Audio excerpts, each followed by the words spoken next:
नमस्ते, मैं हूं अजीत सिंह और आप देख रहे हैं बहराइच से शहर की सरकार। गाजी और गौतम की धरती है, लेकिन यहाँ सियासत का क्या मिजाज है इसको हम दिखाएंगे। जेपी बिल्कुल, नमस्ते, आपके साथ मैं हूं जयप्रकाश शर्मा। तो शहर की सरकार का सफर बहराइच जिले में आ पहुंचा है, लेकिन बहराइच की बात करें तो यहाँ निर्दलीय उम्मीदवारों का कब्जा रहता है। ना तो यहाँ सपा की साइकिल चलती है और ना ही यहाँ बीजेपी का कमल खिलता है। लेकिन इस बार का क्या है चुनावी मूड, यही जानेंगे हम और हमारे सहयोगी अजीत सिंह। देखिए, बिल्कुल यहाँ 6 नगर पंचायतें हैं, 2 नगर पालिका है। निर्दलियों का 20 साल से कब्जा, हालांकि बड़े बड़े नेताओं की धरती रही है। हालांकि सुहेल देव और गाजी मियां इनकी दरगाह भी यहाँ पर है, तो इससे जाना जाता है गाजी और गौतम की धरती। पहले अपने मेहमानों से हम परिचय करा देते हैं। बीजेपी से प्रशांत मिश्रा कुशल जी हैं, कांग्रेस से दीपक पाठक जी हैं और इसके साथ ही सपा से तारिक खान साहब हैं, राष्ट्रीय प्रवक्ता, और अकरम सिद्दीकी साहब एडवोकेट हैं, निर्दलीय प्रत्याशी हैं, उनके तरफ से हैं। तो हम पूरी जो बहराइच का सिनेरियो है, यानी 6 नगर पंचायतें, 4 नई बनाई गई हैं, 2 नगर पालिका, कहां किसका कितना दबदबा है। लगभग 3.5 लाख वोट है।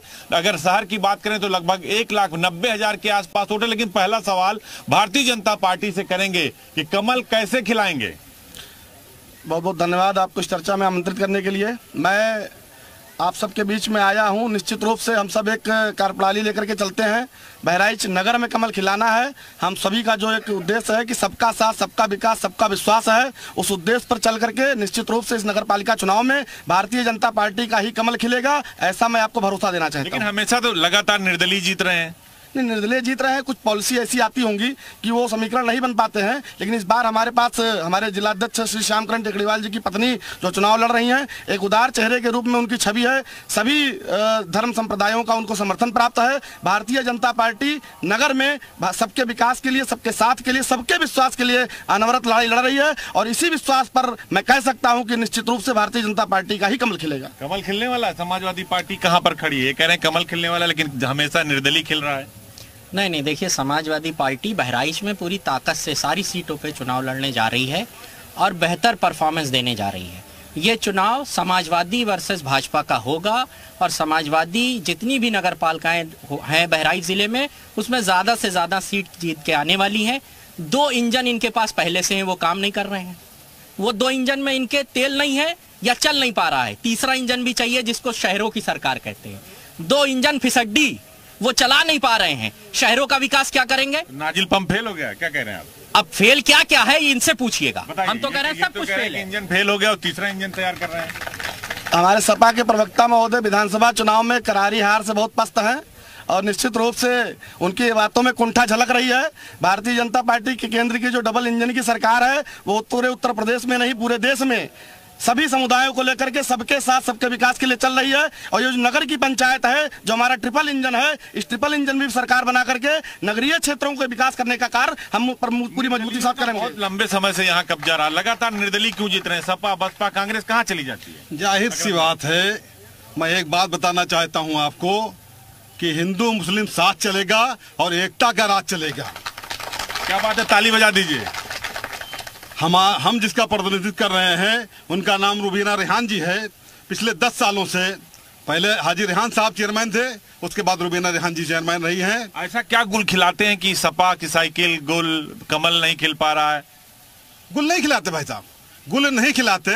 ये लोग खुद ही गुल खाए हुए हैं। ये अपने मस्त रहते हैं अपने आप में। इनको सीट मिलने के बाद, सत्ता मिलने के बाद में ये किसी का हाल नहीं पूछते हैं। निर्दलीय का इसलिए बोलबाला यहाँ के ऊपर है कि हमारे पास जब भी कोई व्यक्ति जाता है अपनी समस्या को लेकर के, उसका समाधान तत्काल हम करते हैं। इसीलिए बहराइच की हिंदू और मुस्लिम, सिख और ईसाई की जो जनता है यहाँ की, वो पूरी तरीके से रुबीना रेहान जी के अंदर। आप समाधान नहीं कर पा रहे हैं, ये कह रहे हैं आप समाधान नहीं कर पा रहे। हम समाधान पूरी तरीके से कर रहे हैं, तभी तो हम लड़ाई में हैं, तभी तो हमसे लड़ाई है। और अगर जो समाजवादी पार्टी और निर्दलीय को इतना लग रहा है, हम तो जनता के बीच में कह ही रहे हैं कि हम तो समाधान नहीं पा रहा। ये बता रहे हैं कि समस्या का समाधान कर रहे हैं। मैं लड़ाई किसकी है, लड़ाई किसकी है ये जनता तय करेगी।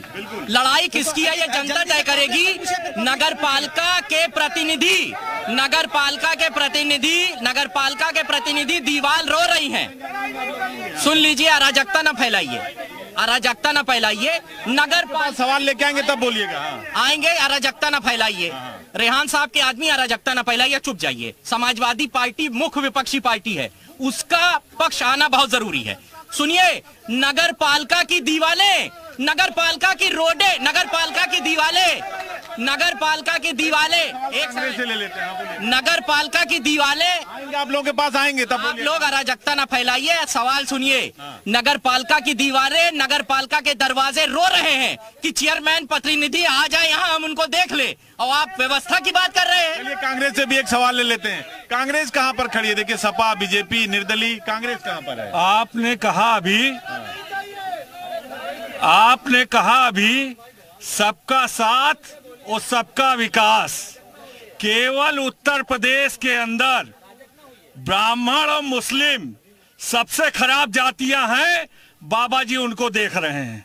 रही बात डबल इंजन की सरकार, मैं जानना चाहता हूं भारतीय जनता पार्टी के लोगों से, अनुपमा जायसवाल 10 साल से यहाँ पे विधायिका हैं, आखिर ब्राह्मणों की वो सबसे बहुल बस्ती घसियारीपुरा नौवागढ़ी क्यों पानी में डूबा रहता है? लेकिन फिर भी बीजेपी क्यों जीत जाती है? फिर भी जहां तक भारतीय जनता पार्टी का सवाल है जीतने का, उनके पास तो ऐसी चीजें हैं जो गलफत में फैला देते हैं। रही नगर की बात, रेहान आरती जी 2 बार से यहाँ हैं, स्वयं उनकी पत्नी है, वो उससे पहले थे, लेकिन कभी वो ब्राह्मण बाहुल इलाका नहीं देखा। ये तो आप जाति पर जा रहे हैं, जाति। हाँ। मैं इसलिए जा रहा हूं कि भारतीय जनता पार्टी वालों से जानना चाहता हूं कि आपके पास कितनी नगर पालिकाओं में आपने ब्राह्मण को टिकट दिया? सवाल बीजेपी से इसके अंदर ब्राह्मणों का वोट लोगे आप और ब्राह्मणों को चूतिया बनाओगे। ब्राह्मण देखिए, घसियारीपुर में